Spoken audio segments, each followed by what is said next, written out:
আসসালামু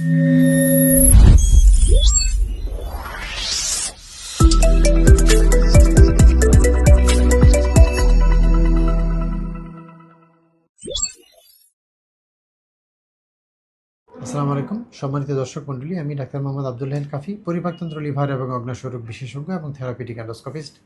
আপনাদের সাথে রয়েছে আজকের এই পর্বে। আজকে আপনাদের সাথে যে বিষয়টি শেয়ার করব, এটি একটি দুর্ভাগ্যজনক বা দুঃখজনক ঘটনা নিয়েই আমাদের এই আজকের এই কথাবার্তা।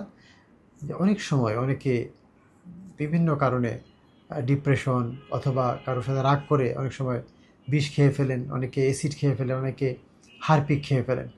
তো আজকে আমাদের যে পেশেন্ট, উনি আমাদের কাছে ঢাকা মেডিকেল থেকে এসেছেন।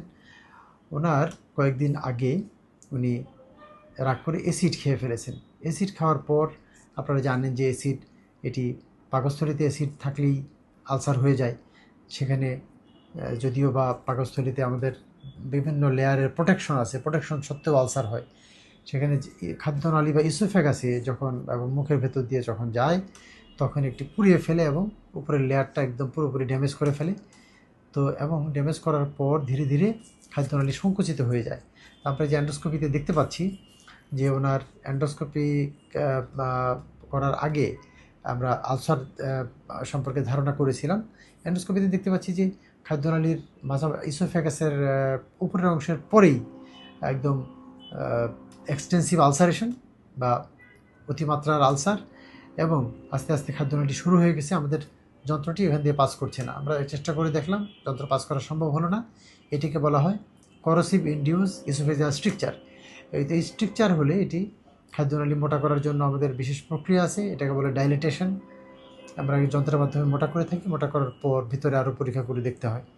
তো আমরা ওনার জন্য সত্যিই দুঃখিত যে এই খাদ্যনালী শুরু হয়ে যাওয়া, এটা আসলে ভালো করা খুবই কঠিন। অনেক সময় খাদ্যনালী কেটে ফেলে পেটের ভেতর থেকে খাদ্যনালী এনে এখানে জোড়া দেওয়া হয়, এটাকে বলে ট্রান্সপোজিশন।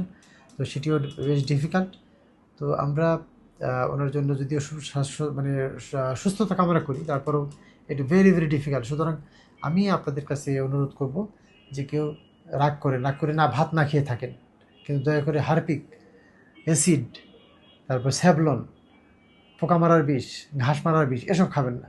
খেলে আমাদের ডাক্তারদের জন্য এটা বিরাট চ্যালেঞ্জ, এবং অনেক সময় ভালো করা যায় না।